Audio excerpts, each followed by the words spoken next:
زي ما حضراتكم شايفين ابو بكر فوزي هو اللي ماسك الكوره وهيسدد ضربه الجزاء، واللي احتسبها حكم المباراه في الدقيقه 75 ابو بكر فوزي.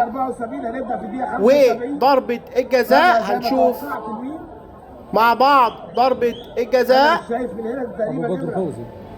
طبعا مباراة بترول اسيوط وديروت دايما بتكون مباراة قوية، فريقين من محافظة واحدة، وعلى طول بيكون في منافسة قوية بين الفريقين.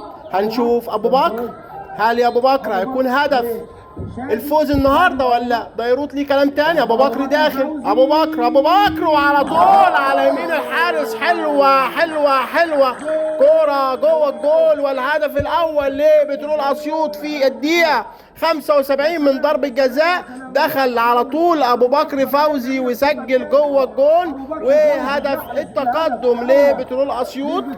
وتعدلت النتيجة الان واصبحت بترول اسيوط 1 ديروت لا شيء. هنشوف مع بعض الدقائق القادمة، 25 دقيقة غير الوقت الضايع. هنشوف كابتن علاء ابراهيم هيعمل ايه، وهنقول ونتكلم ونشوف الكابتن سعيد صبحي المدير الفني لبترول اسيوط، هل هيحافظ، هل هيسجل الثاني، والله هنشوف دقايق من نار في مباراة النهارده.